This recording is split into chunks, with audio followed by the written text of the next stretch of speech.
오늘 우리에게 주신 하나님 말씀은 마가복음 7장 1절에서 7절입니다. 마가복음 7장 1절에서 7절 말씀, 신약성경 64페이지에 있습니다. 같이 읽겠습니다. 시작. 바리새인들과 또 서기관 중 몇이 예루살렘에서 와서 예수께 모여 들었다가 그의 제자 중 몇 사람이 부정한 손 곧 씻지 아니한 손으로 떡 먹는 것을 보았더라.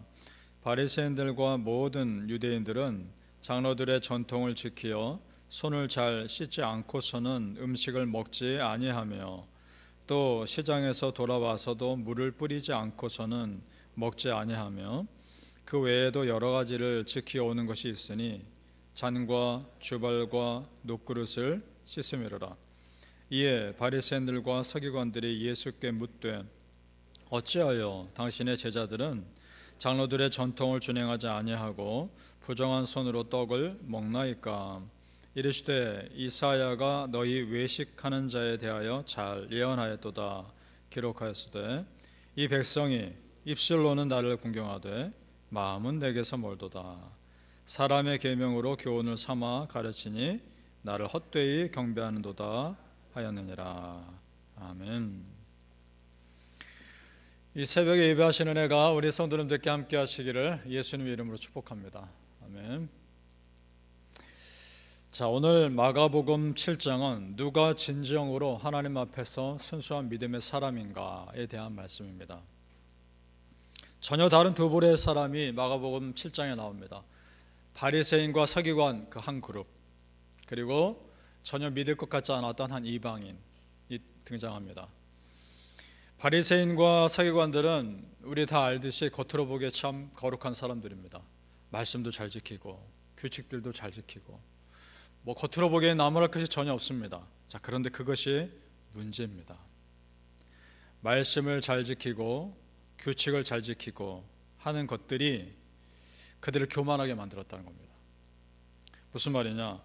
말씀을 많이 알고 말씀을 잘 지킨다고 스스로 자부하고 있기 때문에 오히려 그것이 그렇지 못한 다른 사람들을 정죄하더라는 겁니다. 자, 여러분, 만약에 그렇다면 내가 예수님 잘 믿는 것으로 인해서 부족한 사람 누군가에 대해서 혹여나 나의 마음 가운데 그런 마음이 있다면 그 순간 나의 순수함은 사라지는 겁니다. 그래서 참 이것이 두려운 것입니다. 우리 하나님께서 정말 싫어하시는 것이 있습니다. 그것은 교만한 마음이죠. 우리 5절 말씀 제가 다시 읽겠습니다. 이에 바리새인들과 서기관들이 예수께 묻되 어찌하여 당신의 제자들은 장로들의 전통을 준행하지 아니하고 부정한 손으로 떡을 먹나이까? 예수님께 따집니다. 자, 그런데 보세요. 지금 하나님 말씀을 가지고 따지는 것도 아닙니다. 장로들의 전통 지키지 않았다고 그걸 가지고 따지고 있습니다. 자, 그런데 사실 이 사람들은 다른 사람을 그렇게 평가하거나 정죄할 자격이 되질 않습니다. 왜냐? 정말 더 중요한 하나님의 말씀을 지키지 않고 있었거든요. 어떤 말씀이냐? 네 부모를 공경하라. 이 말씀을 지키지 않고 있었습니다. 우리 10절과 11절을 같이 읽어보죠. 10절과 11절 시작. 모세는 네 부모를 공경하라 하고 또 아버지나 어머니를 모욕하는 자는 죽임을 당하리라 하였거늘 너희는 이르되 사람이 아버지에게나 어머니에게나 말하기를 내가 드려 유익하게 할 것이 고르반 곧 하나님께 드림이 되었다고 하기만 하면 그만이라 하고. 아멘. 자, 무슨 말이냐? 부모님께 마땅히 드려야 할 것이 예를 들어 100이라고 가정을 했을 때 그거를 부모님께 안 드리고 고르반 하나님께 드리는 것입니다 라고 하고 안 드린다는 겁니다. 그럼 그걸 하나님께 드리느냐? 그것도 아니라는 거죠. 100이라고 하는 것이 있으면 20%만 하나님께 드리고 나머지 80은 자기가 갖는 모습들이 있었다는 겁니다. 그러니까 예수님은 그들 안에 있는 거짓됨을 이미 알고 있었던 겁니다. 너희들은 지금 무엇을 하고 있는 것이냐 말이다, 이 말인 겁니다. 겉으로 드러나는 거룩한 모습이 전부가 아니라는 겁니다. 예수님은 속을 꿰뚫고 있었습니다. 6절 말씀 보시죠. 제가 읽겠습니다. 이것이 예수님이 그들을 보시는 핵심입니다. 이르시되 이사야가 너희 외식하는 자에 대하여 잘 예언하였도다. 기록하였으되 이 백성이 입술로는 나를 공경하되 마음은 내게서 멀도다. 아멘. 그렇습니다. 마음은 세상에 가 있고 입술만 하나님을 믿는 그런 거짓된 모습을 예수님은 지적하고 있는 겁니다. 자, 이것을 보면서 깨닫게 되죠. 지금 바리새인과 서기관들이 아주 날카로운 칼날로 다른 사람을 정죄합니다. 그랬더니 어떻게 됩니까? 예수님도 날카로운 기준으로 그들을 평가하십니다. 평가하는 그대로 평가받는 겁니다. 우리 성도님들, 우리는 누구도 다른 사람을 정죄하거나 비난할 수 없습니다. 우리는 그럴 자격이 안 됩니다. 그저 우리가 할 수 있는 것은 그 부족한 사람들을 위해 기도해 주는 것뿐입니다. 그러면 나머지 하나님이 하실 겁니다. 우리가 속상하고 그래도 하나님께 다 맡기는 겁니다. 하나님 손에 맡기는 겁니다. 그것이 가장 확실한 방법임을 믿습니다. 자, 보세요. 가늠하다 잡힌 여인이 예수님 앞에 있었습니다. 그 여인 주변에 돌을 들고 그 여인을 돌로 치려고 하는 사람들이 쭉 둘러서 있었습니다. 그 여인을 앞에 놔두고 예수님이 바닥에 무엇인가 쓰셨습니다. 무엇을 쓰셨는지는 모르겠습니다. 그랬더니 하나 둘씩 돌멩이를 내려두고 다 떠나버립니다. 무엇이었을까? 그들과 하나님만이 아는 은밀한 죄가 아니었을까? 그 죄를 다 쓰신가? 그들 눈으로 바닥에 있는 자기들의 죄를 보면서 마음에 찔려, 그나마 마음에 찔러 떠나가지 않았을까 생각해 봅니다. 너희들이 날카로운 잣대를 누군가에게 들이대면 나 여호와는 더 큰 잣대로 너희를 들이댈 것이다. 그 메시지 아니겠습니까? 그래서 마태복음 7장 1, 2절에 이런 말씀이 있습니다. 비판을 받지 아니하려거든 비판하지 말라. 너희가 비판하는 그 비판으로 너희가 비판을 받을 것이요, 너희가 헤아리는 그 헤아림으로 너희가 헤아림을 받을 것이니라. 아멘. 성도님들, 예수님은 우리의 속마음을 훤히 들여다보시는 분임을 믿으시길 바랍니다. 그래서 겉에 보이는 모습으로 사람들은 평가하겠지만 우리 예수님은 속사람으로 평가하는 겁니다. 끊임없이 그래서 나를 돌아보아야 합니다. 내가 정말 내 안에 바른 마음이 있는가? 내가 정말 바른 길을 가고 있는가? 감정에 치우쳐서 잘못된 판단을 하고 있는 것은 아닌가? 끊임없이 돌아보는 겁니다. 우리 23절 같이 읽어보죠. 23절 말씀 시작. 이 모든 악한 것이 다 속에서 나와서 사람을 더럽게 하느니라. 아멘. 그러니까 우리 성도님들, 속마음을 아름답게 가꾸어 가는 것이야말로 가장 중요함을 믿습니다. 사랑하는 성도님들, 무엇보다 속사람이 더 진실하시고 하나님께 더 가까워지시기를 예수님의 이름으로 축복합니다. 아멘. 이런 위선적인 바리새인들과 서기관들과 대조되는 한 사람이 나타납니다. 이방 여인입니다. 스로보니게 지역에 사는 여인이었습니다. 예수님이 오신다는 소문 듣고 그 여인에게는 굉장히 고통스러운 문제가 있었습니다. 자기 딸이 귀신 들려 괴로워하고 있었던 겁니다. 이거 어떻게 해결합니까? 그래서 이미 귀신들을 많이 쫓아내신 예수님이 오신다는 소식을 듣고 너무나 기뻤던 겁니다. 그래서 예수님께 나아갑니다. 그랬더니 예수님께서 그 여인을 보시고 평소에 전혀 예수님답지 않은 말씀을 하십니다. 정말 그 여인의 입장에서는 너무나 자존심이 상할 수 있는 그런 말씀을. 27절 말씀 보시죠. 27절.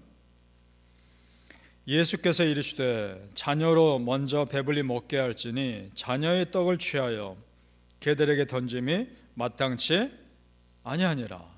아멘. 무슨 말입니까? 유대인들에게 돌아가는 축복을 이방인 너희에게 줄 수 없다. 그러면서 쓰는 표현이 개라는 표현을 씁니다. 여러분, 우리가 알고 있는 예수님 아니지 않습니까? 우리 예수님 이런 표현 안 쓰시지 않습니까? 불쌍히 여기고 사랑하는 예수님이 어떻게 이런 표현 쓰십니까? 그러면 여러분, 다른 이유가 있는 겁니다. 예수님이 이렇게까지 하실 때는 다른 이유가 있는 겁니다. 이 말은 예수님이 이런 비인격적인 표현을 쓰시지 않는 분이 이런 말을 했을 때는 바리새인 서기관들 들으라고 하시는 말씀입니다. 유대인들이 이방인들을 개로 여겼거든요. 우습게 여겼거든요. 자, 그럼 보세요. 너희들이 그렇게 우습게 여기고 개처럼 여기는 저 이방인, 저 여인이 어떤 믿음을 가지고 있는지 똑똑히 봐라. 그걸 일부러 보여주고 싶으셨던 겁니다. 그게 28절 29절입니다. 우리 같이 읽어보죠. 28절 29절 시작. 여자가 대답하여 이르되 주여 올소이다마는 상 아래 개들도 아이들이 먹던 부스러기를 먹나이다. 예수께서 이르시되 이 말을 하였으니 돌아가라, 귀신이 네 딸에게서 나갔느니라 하시매. 아멘. 자, 생각해 보십시오.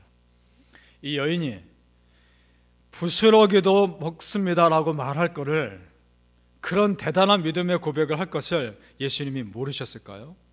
아셨을 거란 말입니다. 이 여인이 이런 믿음의 고백을 할 걸 예수님이 이미 아셨단 말입니다. 그래서 그 여인을 일부러 사람들 앞에 불러내서 이 여인이 이런 믿음의 고백하는 것을 보여주고 싶으셨던 겁니다. 봐라, 이방 여인도 이런 고백하지 않느냐, 너희가 지금 뭐냐, 이 말인 겁니다. 어떻습니까 여러분?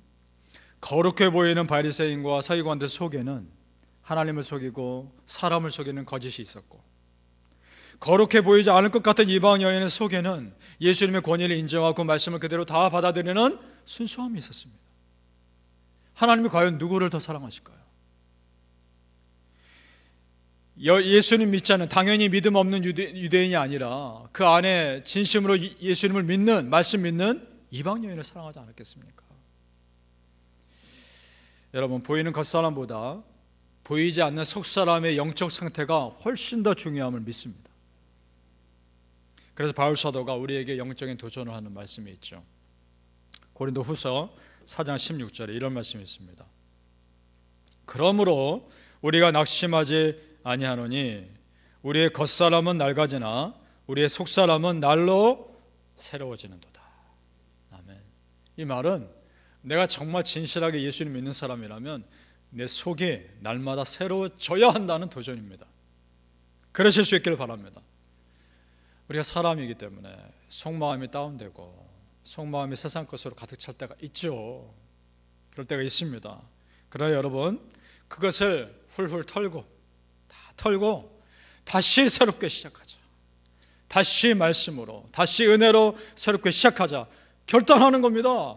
매일매일 새롭게. 그런 사람은 가능성이 있습니다. 이 가능성은 사람의 가능성이 아니라 하나님의 가능성입니다. 믿습니까? 사랑하는 우리 성도님들, 나를 변화시키고 내 삶을 변화시킬 하나님의 가능성을 믿으시고 오늘도 그 하나님을 소망하는 삶을 살아가시기를 예수님의 이름으로 축복합니다. 아멘. 기도하겠습니다. 아버지 하나님, 감사합니다. 우리가 입술로만 하나님께 가까이 나아가는 자들이 아니라 마음으로부터 정말 진심으로 하나님 믿는 사람들이 되게 하여 주시옵소서. 내 마음이 하나님 앞에 순수하고 거룩한 사람이 되게 해 주옵소서. 내 속마음을 다 아시고 내 속 생각을 이미 다 아시는 하나님 앞에 우리는 정말 다 발가벗겨진 사람과 똑같은 사람들입니다. 아버지 하나님, 있는 그대로 다 하나님 앞에 나아가 하나님께서 내 마음을 바꿔주시고 내 삶을 바꿔주시는 하나님의 가능성을 가지고 살아가게 하여 주시옵소서. 나는 부족하오나 하나님의 능력이 계시기에 그 부족함을 능히 극복하고 남는 줄로 믿습니다. 아버지 하나님, 내가 누군가를 바라볼 때 그 사람을 나의 잣대로 정죄하는 것이 아니라 사랑하는 마음과 은혜로 온전히 기도하며 하나님께서 바꿔주실 미래를 소망하게 하여 주옵소서. 나를 바꿔주시고 사람들을 바꿔주시고 하나님께서 어떻게 인도하실지를 기대하며 살아가게 하여 주시옵소서. 오늘도 훌훌 털고 일어납니다. 하나님, 새로운 믿음으로 새로운 말씀의 은혜로 살아가게 하여 주시옵소서. 감사하며 예수님 이름으로 기도합니다. 아멘.